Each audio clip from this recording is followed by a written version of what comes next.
Sei. Semei, você fala, né? O que é que acontece com os pregadores e líderes quando eles estão empoderados do Espírito, incendiados por esse Espírito, né?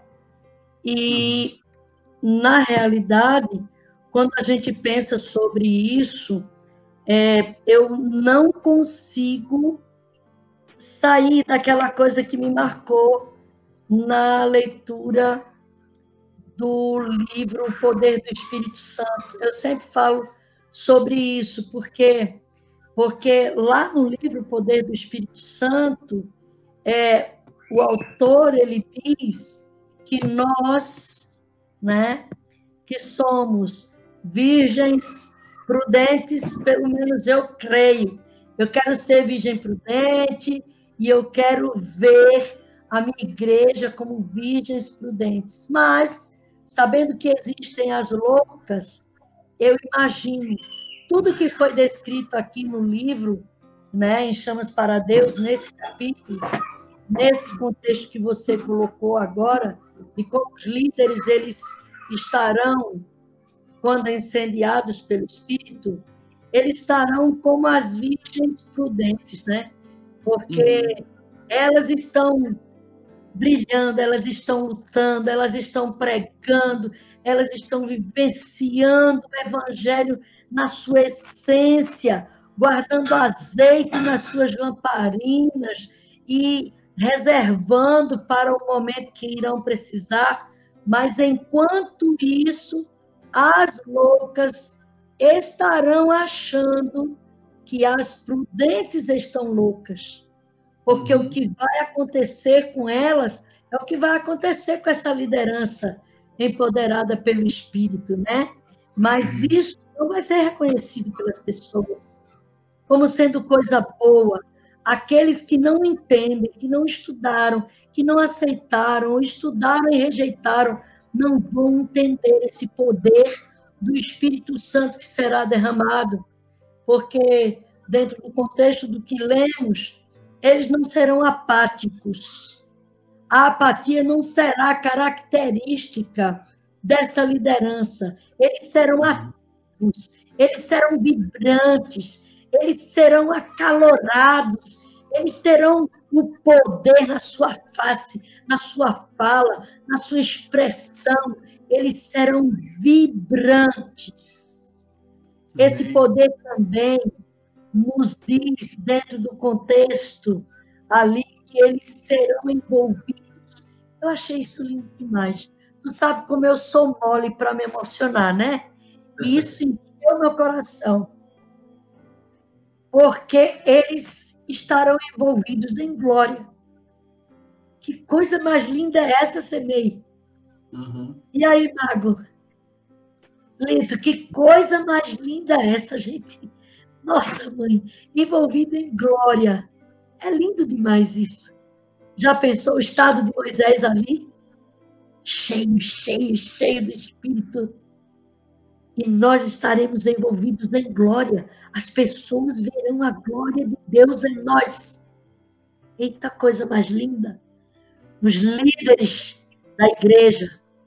E eu considero líder os líderes e líder aquele que assume a liderança no Espírito, de pregar a palavra. Seremos incendiados, né? Diz aqui também que eles não serão insípidos.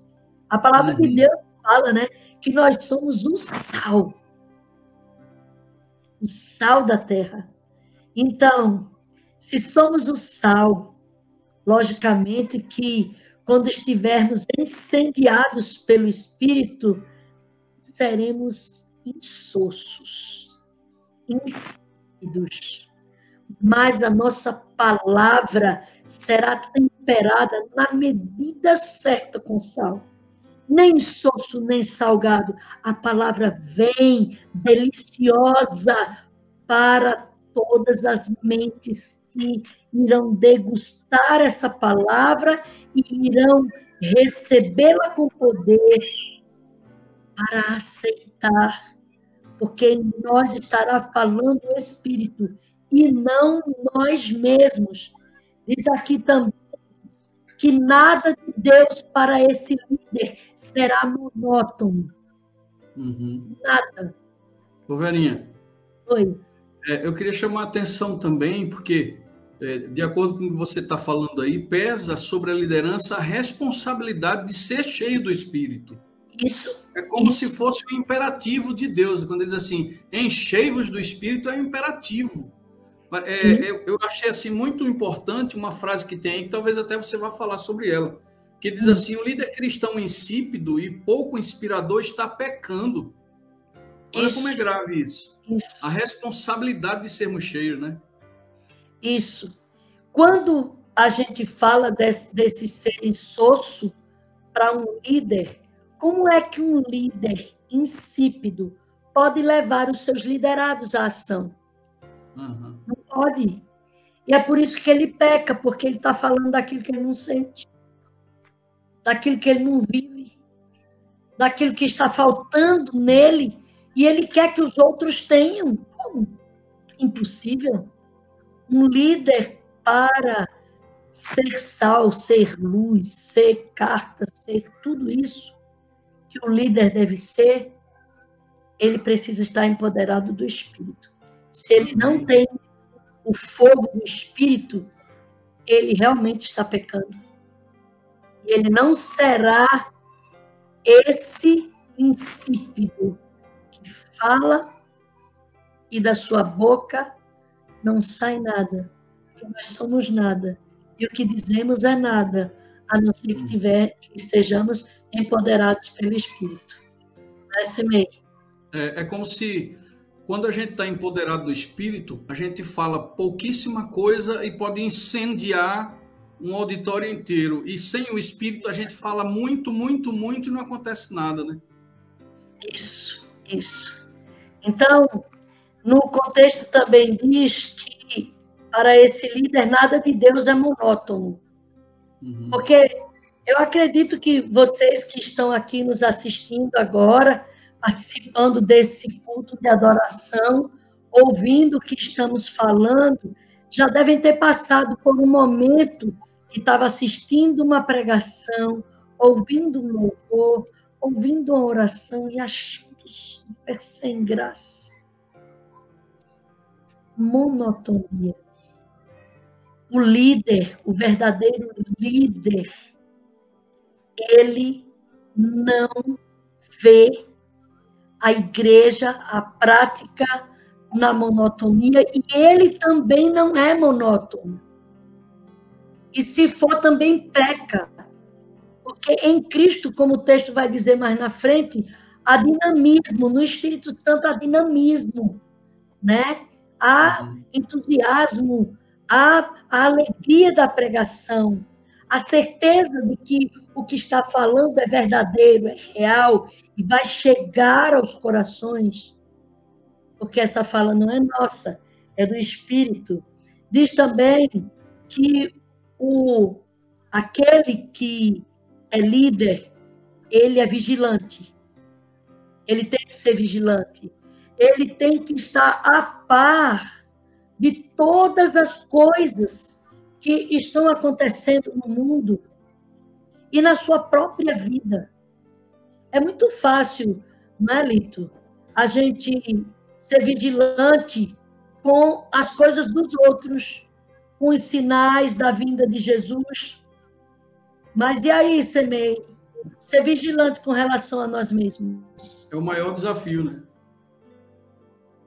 Aquele que está empoderado do Espírito, aquele que está com fogo ardente no coração, ele se autoavalia, ele toma conta de si mesmo para poder ter poder de cuidar de outros. Quem não é vigilante consigo mesmo não tem poder para salvar ninguém. Para salvar não, né? Para conduzir a salvação.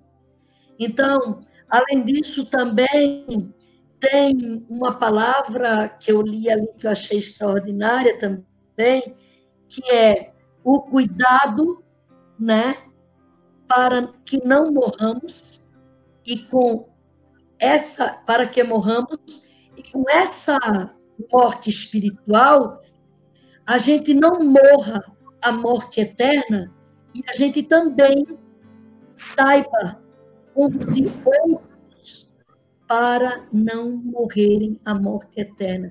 Esse é o trabalho do Espírito Santo. Eu primeiro morro, como o pastor Wagner diz, se a gente não morrer, não acontece nada, né? Eu primeiro morro para o meu eu, e aí eu consigo levar as pessoas a não morrerem a morte eterna, e eu também não morrer essa morte. Eu me livro da morte e livro a outros dessa morte. Amém, amém. O líder tem que ter o coração aquecido de espírito. Tem uma coisa que a gente precisava considerar, porque talvez o pessoal que esteja ouvindo a gente esteja pensando, meu Deus, eu estou tão longe desse fogo, né? Porque não viu em si nenhuma manifestação, assim, daquelas, né, maiores. Aí eu sempre gosto de enfatizar a questão dos graus de santidade e de graus de plenitude do Espírito Santo. Para imaginar isso, é só imaginar Enoque ali sendo trasladado. Aí depois vem para Moisés, morreu, mas foi ressuscitado, já está no céu. Ok? E aí vem Abraão, aí vem Sansão, ou Davi, ou Judas, que foi um apóstolo que recebeu a unção, mas você não vê grandes coisas acontecendo na vida de Judas, ou mesmo de Tiago, o próprio irmão de Jesus. Enfim, então, que é para a turma se animar, que pode ser que Deus dê uma porção para um e outra porção para outros, porque a nossa natureza, Deus sabe quem suporta, né? Quem suportaria ser um Enoque? Quem suportaria ser um Moisés? Então, ele nos atende nos graus que nós, quem sabe, suportamos, entendeu? Porque é muita força, é muito fogo, é muito poder. Então, assim, para ninguém... Que todos sejamos cheios, né? Inclusive no céu vai ter hierarquia, entendeu? Eu não estou nem aí para isso, eu quero estar lá, nem que seja para varrer a rua de ouro. Estou de boa lá, sem problema nenhum. Isso. Na realidade, o que nesse momento a gente está falando é quando a chuva for derramada. Na chuva temporânea, eu creio que tem todos esses níveis, mas não sei se eu estiver errada, meus irmãos aí, teólogos, me corrijam. Na hora do poder, na hora da chuva, na hora do derramamento, na plenitude, o poder será igual para todos, não? Todos seremos cheios, né? Eu vejo assim, todos seremos cheios. Agora, Deus vai usar cada um de uma forma diferente, né? Todos não serão iguais. Deus não vai usar todos da mesma forma, ele vai usar de forma diferente, mas todos serão cheios. Todos serão agraciados, aqueles que se prepararam. Iguais no poder, cada um na sua forma. Mas o poder será pleno. E uma coisa que eu queria chamar mais atenção agora, Verinha, que eu considero importante, você falou no início. Me perdoa por dar essa voltinha aí, apesar de que o tempo já está correndo. Sim. Mas assim, você disse que as virgens loucas vão considerar as virgens prudentes como loucas. É exatamente isso que está profetizado. João disse que muitos vão se escandalizar com o testemunho fiel da igreja nos últimos dias. Quando as pessoas verem você orando mais, buscando mais, andando uma segunda milha, você vai ser considerado exagerado, fanático. É aquele que só quer ser o santo, que está querendo ir mais do que o resto das pessoas, né? Então, realmente, a gente deve levar em conta isso, pensar, Senhor, será que para conseguir esse espírito, para que ele venha sobre mim, eu não tenho que fazer um esforço a mais? Eu não tenho que buscar mais dessa unção, mais do que eu tenho no cotidiano, mais do que eu tenho todos os dias? Né? Porque parece que é esse o grande segredo das virgens prudentes. Elas tinham o azeite em excesso, de sobra, para no momento da crise se utilizarem dele, né? Na temporã, que a gente estudou lá no livro, né? Eventos finais, na temporã, ela guardou para a serôdia, e na serôdia ela transbordou, né? Então, É necessário isso, que a gente precisa entender que, por isso que eu comecei com isso, que o líder que tiver empoderado do Espírito, levando a igreja para orar, para testemunhar, para sair, como diz aqui, que o amor vai transbordar nesse líder.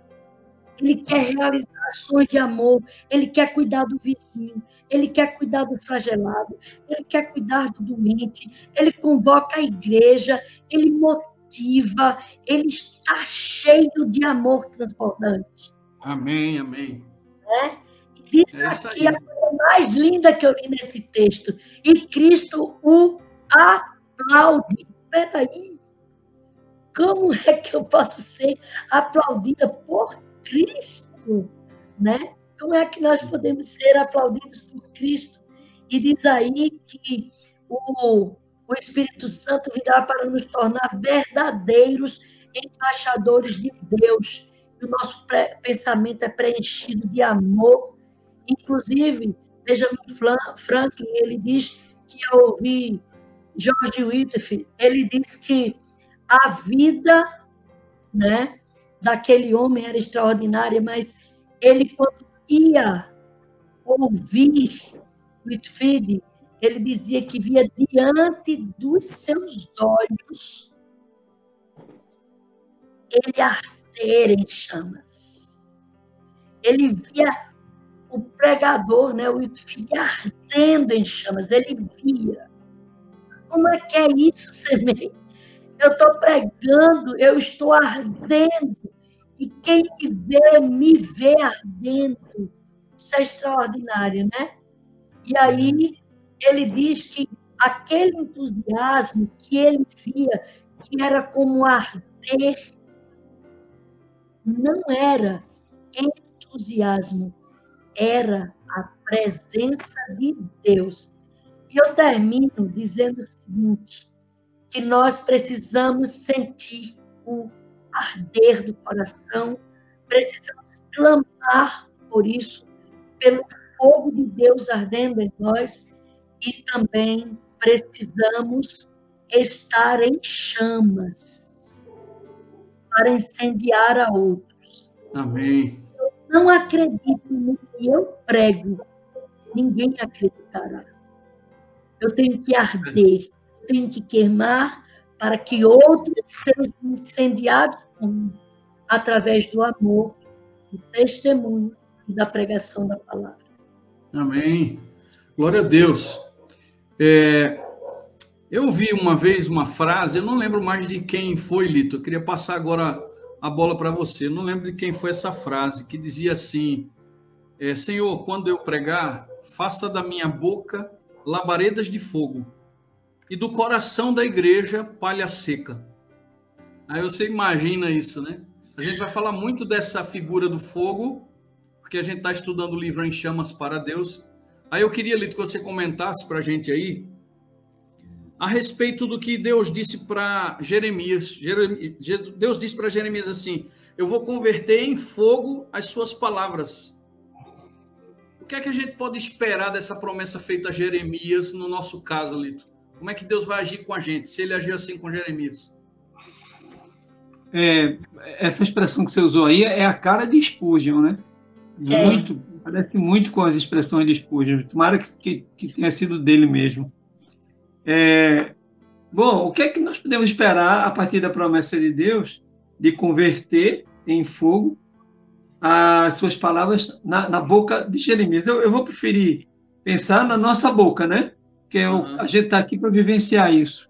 Mas tanto na boca de Jeremias como em nossa boca, o que ele quer é que o remanescente entenda esse fogo, como uma sentença de juízo, porque essa expressão de Jeremias não é meramente um fogo, mas são palavras sentenciais de juízo.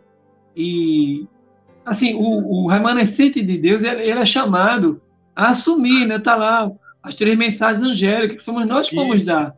E são mensagens difíceis, são mensagens incisivas, são mensagens de coragem. De coragem. Ninguém está mandando ninguém, está gritando, nem maltratar ninguém, mas, assim, é a palavra certa para dizer. Incisiva, cortante, tá? São sentenças de juízo. ok? E uma das 3 mensagens mais marcantes é chegada a hora do seu juízo. Tá? Aí vem todo aquele confronto com a besta e tudo mais. Aí vem também a chamada aos adoradores verdadeiros, né? Porque Jesus disse que procure os verdadeiros adoradores. Né? O verdadeiro adorador é aquele que o que Deus manda ele fazer, ele faz. O que Deus manda ele dizer, ele diz. Aí tem que ter coragem para isso. Né?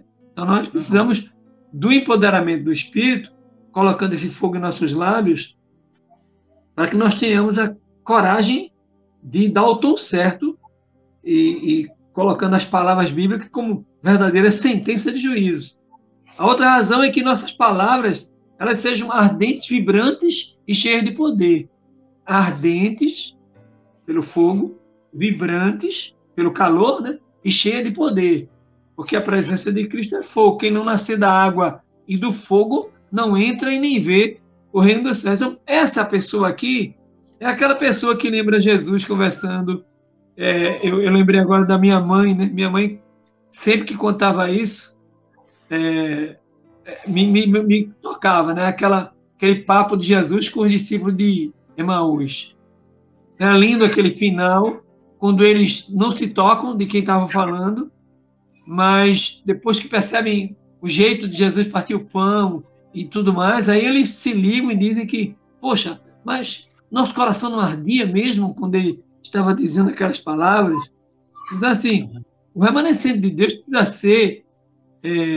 por isso que eu disse que existe intensidade de brilho, né? Porque a chuva temporã dos discípulos foi a seroide deles. A temporã deles foi a seroide. Foi o derramamento total do Espírito Santo para eles. Nós estamos aqui ainda meio que na temporã, esperando a plenitude que Verinha tanto enfatizou. Então, uma pessoa na plenitude, quando ele fala com a esposa, com o marido, com o filho, com os pais, com a comunidade, com os irmãos da igreja, sabe? É como Jesus, que quando chegou na casa de Lázaro, as meninas vieram se encontrar, as irmãs disseram, se o Senhor estivesse aqui, Lázaro estaria vivo, porque a presença de Jesus, a fala de Jesus, era ardente, era vibrante e era cheia de poder. Então, existe até uma lenda católica que eu admiro muito nos católicos.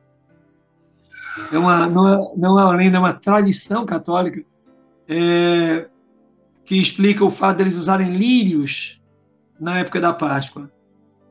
A ideia de que Jesus, depois que ressuscitou e que apareceu a muitos, cada passo que ele dava em cada passo nascia lírios. Daí os católicos usarem lírios na época da Páscoa com tanta ênfase. Assim deve ser a vida do crente, entendeu? O lugar onde ele passa, onde ele vive, pela maneira ardente que ele vive, pela maneira vibrante que ele vive, pela maneira cheia de poder, é aquela coisa de alguém que entra na vida do outro para enriquecer e não para empobrecer, como muitos fazem.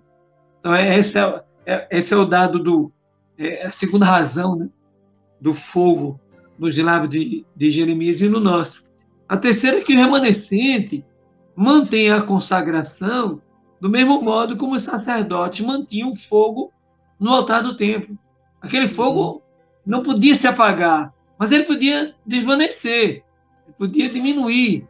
E por isso que o sacerdote estava sempre ligado lá, para que aquele fogo jamais apagasse, porque foi um fogo... Né? Isso, foi um fogo divino. Foi Deus que acendeu com o fogo do alto dos céus. E nós, quando descemos das águas e fomos batizados pelo fogo, nós fomos agraciados pelo mesmo fogo do Espírito que veio do alto. E é por isso que nós temos que ter esse cuidado de viver uma vida consagrada que se amplia cada dia mais e que não deixa a peteca cair, como alguns dizem, entendeu como é que é? A gente pode ter momentos de friezas, de angústia, todo mundo tem. O próprio Jesus teve. É o seguir da santificação, né, Lito? O seguir da santificação. Seguir a santificação. Se tornando cada vez mais próximo de Deus, e aí a gente vai receber o toque final, né? Que é a incorruptibilidade. E vamos viver e reinar com Cristo para sempre. Então, assim, Por isso que Ellen White diz que vai ser acrescentado pouco em relação ao nosso caráter, que nós já estamos incendiados. É por isso que Jesus também disse, o reino de Deus está dentro de vós. É esse fogo, né, que eu falei a semana passada. Quem habitará com o fogo consumidor? Jesus dizendo o que você lembrou, Simei, eu vim ao mundo para atear fogo nele. Então é isso, Deus quer chamas ardentes, que nós sejamos chamas vivas, entendeu?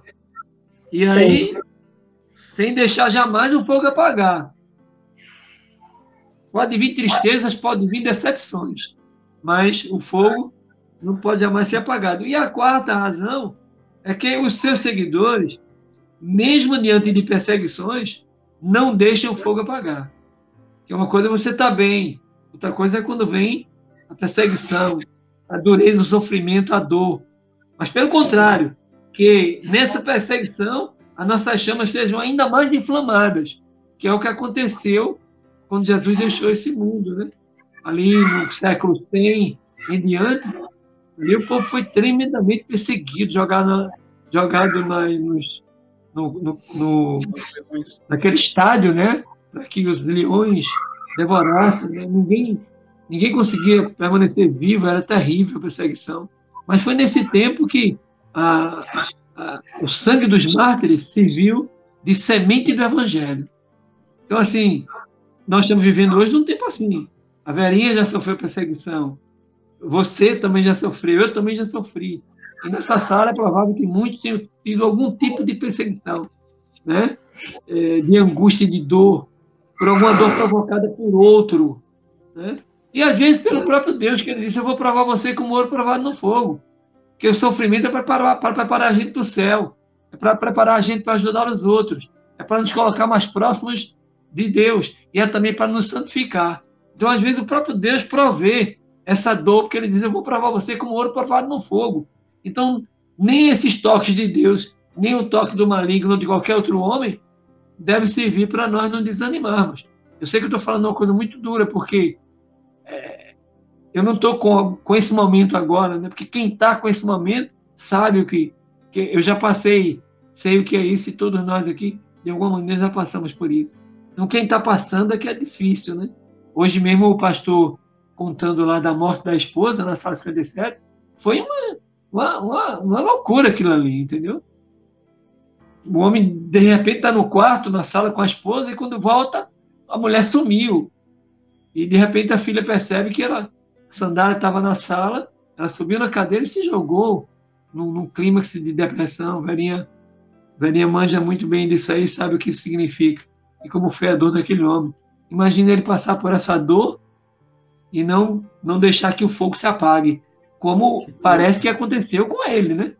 Pela garra que ele estava ali falando, ele se segurou na mão de Deus e o fogo permaneceu nele, e veio alguma chamazinha para a gente hoje de manhã. Deus seja louvado por isso. E é isso que Deus espera. É por isso que não dá para ser humano, né, Lito? É por isso que o Espírito Santo precisa tomar. Porque o humano, ele não suporta esse tipo de coisa. É o que a gente viu semana passada, tem que ser sobrenatural. Isso. O fogo nos torna sobrenatural. Quem é que há de chama por aí? E mesmo na dor, continua brilhando. Tem que ser uma coisa em comum. Ô, Lito, eu acredito que mamãe era essa chama que não se apaga, porque ela passou a vida inteira levando a gente a isso, papai, todo mundo. Isso. É um exemplo de chama que não se apaga. Mamãe nunca vacilou na fé, nunca. Negócio lindo isso, Algumas vezes a chama sentiu, né, o calor da perseguição, às vezes da maldade de algumas pessoas, né? Mas ela nunca deixou apagar. O Espírito Santo nunca deixou apagar esse fogo nela, né? E que seja um exemplo para nós, como irmãos, porque ela está esperando a gente. Um dia a gente vai estar com ela, no dia que ela ressuscitar, estaremos todos juntos. Amém. Amém. Louvado seja Deus. É isso aí. Concluiu sua parte aí, Lito? Sim, senhor, chefe. Que coisa boa, hein? Eu acho que essa chama vem para devolver o entusiasmo, né? Para a igreja, para todos nós, porque tem uma frase que diz assim, o entusiasmo pode fazer até a mentira parecer verdade. Mas a falta de entusiasmo é terrível, porque faz a verdade parecer mentira. Então, se a gente não tem um fogo do Espírito Santo para fazer com que a verdade, ao sair da nossa boca, como disse Verinha lá, seja genuína, para que as pessoas vejam que a gente está falando realmente do que a gente experimentou, né? Essa experiência com fogo, se não vier, as pessoas percebem, né? E a gente acaba comprometendo a verdade se a gente não tiver esse batismo. Aqui em casa, de vez em quando, eu faço um chazinho, e aí vou fazer outras coisas, demoro, aí quando a gente senta na mesa, o chá tá meio morno. Eu digo, nega, precisa botar mais fogo nesse chá. A igreja de Laodiceia, tipicamente morna, mais do que qualquer outro movimento na face da terra, precisa desse reaquecimento. É isso aí. Que somos nós.